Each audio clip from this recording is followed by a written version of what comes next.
शेख हसीना की सरकार बांग्लादेश में अचानक से गिर गई और उन्हें वहाँ से रिजाइन करना पड़ा। और अब वहाँ के सीन कुछ इस तरीके के हैं। शेख मुजीबुर रहमान जो बांग्लादेश के लिबरेटर थे, उनके स्टैचूज को तोड़ा जा रहा है और तालिबान के फ्लैग्स लेकर लोग सड़कों पर घूम रहे हैं। शेख हसीना के घर पर लोग चढ़ रहे हैं और उनकी चीजों को लूट रहे हैं और बड़ी खुशी से सोशल मीडिया पर फोटो शेयर कर रहे हैं। कुछ एंटी एक्चुअल्स का कहना था कि ये सिर्फ एक स्टूडेंट प्रोटेस्ट, लेकिन इस बात को मानने से पहले ये जानिए 1947 में जब इंडिया को इंडिपेंडेंस मिली, बांग्लादेश वेस्ट पाकिस्तान का हिस्सा था। मुजीबुर रहमान को ये बात पसंद नहीं थी और इसीलिए उन्होंने बार बार इसका विरोध किया। इंदिरा गांधी की मदद से 1971 में उन्होंने बांग्लादेश को आज़ादी दिलाई। उन्होंने कहा था, मैं खून दे चुका हूं और अगर जरूरत पड़ी तो और दूंगा, लेकिन इंशाअल्लाह इस देश को आज़ादी दिलाकर रहूंगा। इसीलिए उन्हें फादर ऑफ नेशन भी कहा जाता है। लेकिन सिर्फ 4 साल बाद 1975 में मुजीबुर रहमान और उनके परिवार के 10 लोगों को उन्हीं की आर्मी ने उनके घर में घुसकर मार दिया। उस सुबह उनकी फैमिली में कुल 17 लोगों को मार दिया गया था। शेख मुजीब ने पुलिस को फोन किया, लेकिन किसी ने उनका फोन उठाया नहीं। इतने में एक दूसरा अफसर आया और उसने शेख मुजीब को गोलियों से भून डाला।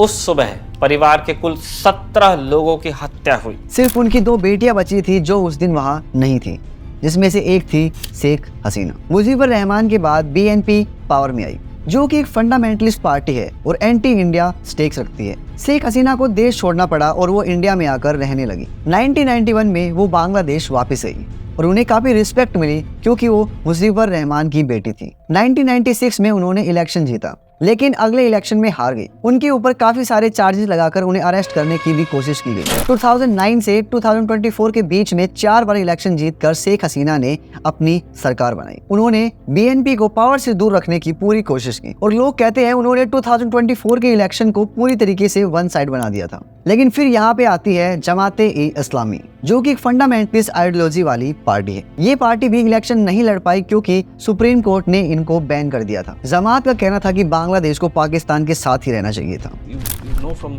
71 the bloody history of Bangladesh, what the Jamaat did, and they did not in fact want Bangladesh to be born at all. 2018 में शेख हसीना ने 1971 के लिबरेशन वॉर के वेटरन्स को 50% जॉब रेजोल्यूशन देने का डिसीजन लिया और इस डिसीजन पर स्टूडेंट्स ने काफी भारी प्रोटेस्ट किया और शेख हसीना को अपना डिसीजन वापस लेना पड़ा। लेकिन जब लोकल कोर्ट ने इस साल जून में इस डिसीजन को वापस लगाने का ऑर्डर दिया, स्टूडेंट फिर से प्रोटेस्ट करने लगे और ये प्रोटेस्ट इतना बढ़ गया कि सुप्रीम कोर्ट तक पहुंच गया। 21 जुलाई 2024 को सुप्रीम कोर्ट ने ये ऑर्डर दिया कि रेजोल्यूशन वापस से लगाया जाएगा और स्टूडेंट्स ने फिर से प्रोटेस्ट करना स्टार्ट कर दिया और इस बार उन्होंने डिमांड 9 पॉइंट एजेंडा की बनाई और उसका एक पॉइंट था कि शेख हसीना को रिजाइन करना पड़ेगा। और 4 अगस्त को ये प्रोटेस्ट वॉयलेंट हो गया और पूरे बांग्लादेश में हिंसा फैल गई और इस हिंसा में लोग मारे गए। 5 अगस्त को ढाका में एक बड़ा मोब शेख हसीना के घर की तरफ बढ़ने लगा।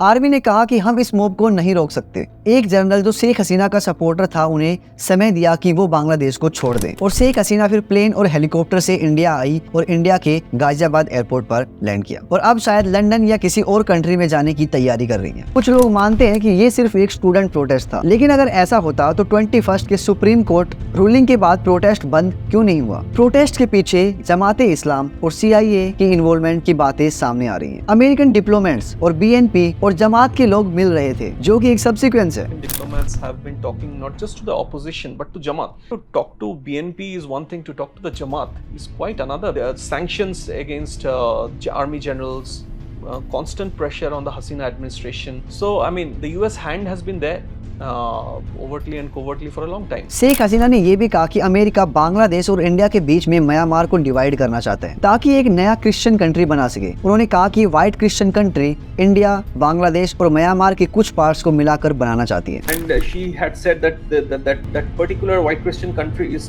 trying to carve out an independent country out of some parts of India, Bangladesh and Myanmar. Bangladesh ने इंडिया और चाइना के साथ बैलेंस मेंटेन करने की कोशिश की, लेकिन ये बात यूएस को पसंद नहीं आई। शेख हसीना ने चाइना का दौरा किया, लेकिन उन्हें वहाँ वैसा वेलकम नहीं मिला जैसा उन्होंने सोचा था, इसीलिए वो इंडिया वापस आ गई। प्रोटेस्ट के बाद तालिबान फ्लैग्स को लहराया गया और मुजीबुर रहमान के स्टैचूज को तोड़ दिया गया, जो ये दिखाता है कि फंडामेंटलिस्ट फोर्स अब ओपनली पावर में आने की कोशिश कर रही है। शेख हसीना का घर लूट लिया गया, लोग उनकी चीजों को ले जाकर उनके साथ फोटो खींच रहे हैं और ये साफ दिखाता है कि ये एक स्टूडेंट प्रोटेस्ट तो नहीं था, बल्कि इसके पीछे कुछ कोर फंडामेंटलिस्ट ग्रुप और CIA का हाथ है। ढाका और उसके बाहर कुछ यूनिवर्सिटीज जमात के फंड्स हैं। जमात का हेडक्वार्टर सिर्फ बांग्लादेश में ही नहीं है, बल्कि इंटरनेशनल NGOs, बड़े न्यूज आउटलेट्स और इन्फ्लुएंसर्स के साथ भी है। और इससे यह समझा जा सकता है कि फंडामेंटलिस्ट आइडियोलॉजी कैसे स्प्रेड करते हैं। प्रोटेस्ट के बाद काफी सारी रिफॉर्म्स की मांग थी, लेकिन बाद में सिर्फ एक डिमांड बन गई, शेख हसीना को रिजाइन करना पड़ेगा। That there is in Dhaka and outside a lot of private universities which are actually fronts for Jamaat. Jamaat has infiltrated the system not just in Bangladesh but even outside. Their men and women are in international NGOs. They are in big news outlets. They have influencers. They have influencers in Bangladesh, outside Bangladesh, who help whip up sentiment against Hasina. See how fast it became. Absolutely. First, from asking for quota reforms, then a 9-point demand they had put out to a single demand, which is Hasina should step down. Yeah. So to say that it was a spontaneous student protest which suddenly led to people storming into Ganabhavan and Hasina having to flee overnight, I don't think it's that simple. अब शेख हसीना के exit के बाद बांग्लादेश का future uncertain लग रहा है और ये देखना होगा कि आगे क्या होता है। आई होप आपको इस वीडियो से वैल्यू मिली होगी। अगर वैल्यू मिली तो इस वीडियो को लाइक कीजिए और हमारे चैनल को सब्सक्राइब कीजिए। And thanks for watching.